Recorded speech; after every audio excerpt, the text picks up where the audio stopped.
আপনি চাচ্ছেন আপনার ইনস্টাগ্রাম অ্যাকাউন্টটাকে একদম পার্মানেন্টলিভাবে সারা জীবনের জন্য ডিলিট করে দেওয়ার জন্য, যাতে কেউ ইনস্টাগ্রাম অ্যাকাউন্টে সার্চ বারে গিয়ে আপনার অ্যাকাউন্টের নামটি লিখলে সেজন্য আপনার অ্যাকাউন্টটাকে আর খুঁজে না পায়। যদি তা হয় আজকের এই ভিডিওটি সম্পূর্ণ দেখেন। আজকের এই ভিডিওতে আমি আপনাদেরকে দেখাবো আপনারা কিভাবে একদম পার্মানেন্টলিভাবে সারা জীবনের জন্য আপনাদের ইনস্টাগ্রাম অ্যাকাউন্টটাকে একদম ডিলিট করে দেবেন, সেটা দেখাবো আজকের এই ভিডিওতে। তো চলুন কথা না বাড়িয়ে এই ভিডিওটা শুরু করা যাক। ফার্স্ট অফ অল আপনারা আপনাদের ইনস্টাগ্রাম অ্যাপসটাকে ওপেন করে দিবেন।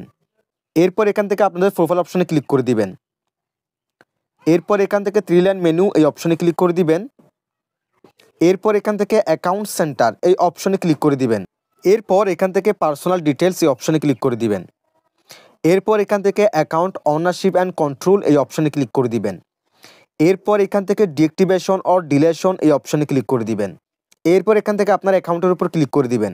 দেন এখান থেকে ডিলিট অ্যাকাউন্ট এটাকে সিলেকশন করে দিবেন। দেন এখান থেকে কন্টিনিউ এই অপশনে ক্লিক করে দিবেন।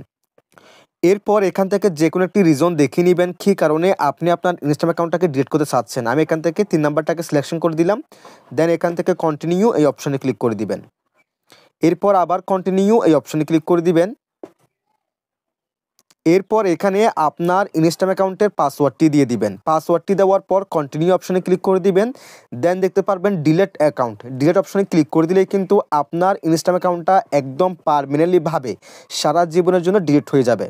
তবে 30 দিনের ভিতরে আবার নতুন করে ইনস্টাগ্রাম অ্যাকাউন্ট খোলার চেষ্টা করবেন না ওই নাম্বার কিংবা ওই জিমেল দিয়ে। যদি আবার চেষ্টা করেন তাহলে একই অ্যাকাউন্টটা আবার লগ ইন হয়ে যাবে। যদি 30 দিন পর আবার লগ ইন করতে চান সেক্ষেত্রে দেখবেন আপনার এই ইনস্টাগ্রাম অ্যাকাউন্টটা একদম পার্মানেন্টলিভাবে সারা জীবনের জন্য ডিলিট হয়ে গেছে। আমি যেভাবে দেখিয়েছি এভাবে করলে কিন্তু আপনার ইনস্টাগ্রাম অ্যাকাউন্টটা একদম পার্মানেন্টলিভাবে সারা জীবনের জন্য ডিলিট হয়ে যাবে। যদি ভিডিওটি একটু হলে ভালো লাগে অবশ্যই ভিডিওটি লাইক কমেন্ট শেয়ার করে দিবেন। অবশ্যই আমার চ্যানেলটিকে সাবস্ক্রাইব করে দিবেন আর পেজটিকে ফলো করে রাখবেন। সবাই ভালো থাকবেন, সুস্থ থাকবেন। আল্লাহ হাফেজ।